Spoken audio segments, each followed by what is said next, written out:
आज पाकिस्तान 75 बरस का हो गया है।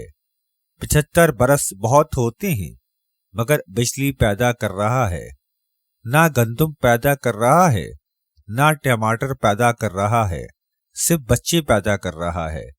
अगर सिर्फ बच्चे पैदा कर रहा है तो इसका मतलब ताकतवर मुल्क है। सिर्फ क्रिकेट का मैदान रह गया है जहां हम जीत सकते हैं। हालात हमेशा एक जैसे नहीं रहते। मैं जानता हूं कि अच्छे दिनों को आना है। दूसरे मुल्कों में आने वाला साल पिछले सालों से बेहतर होता है, मगर यहाँ पाकिस्तान में उल्टा हिसाब है। जब आप अल्लाह से मोहब्बत करते हैं तो आपके दिल में सिर्फ उन लोगों को बसने देता है जो आपकी मोहब्बत के अहल होते हैं। याद रखिए, कुछ लोग एतबार के नहीं, एहतियात के लायक होते हैं। खामोशी का मतलब लिहाज भी होता है। लोग इसे कमजोरी समझ लेते हैं। बड़ी कामयाबी अक्लमंदों को नहीं मिलती, ये उन लोगों को मिलती है जो कभी हार नहीं मानते और अपने मकसद को हासिल करने के लिए हर रोज कोशिश करते रहते हैं। सुनो, लोगों की बातों को कभी दिल से मत लगाना।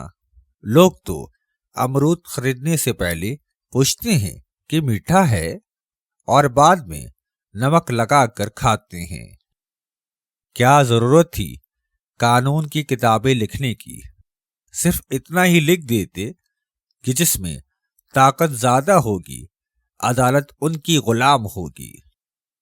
हिंदुस्तान के खजाने में 563 अरब डॉलर हैं और पाकिस्तान के खजाने में 563 GB वीडियोस और ऑडियोज हैं।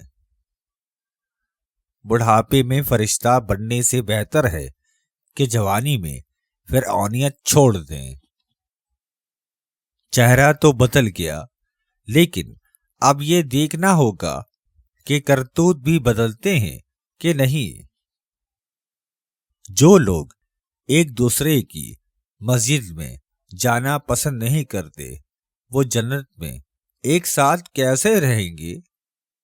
पड़ोसी के बच्चों की भूख और फाके से अनजान रहना और इसकी बीवी और बेटी की हरकतों से वाकिफ रहना हमारे माशरे का बेहतरीन मशगला है।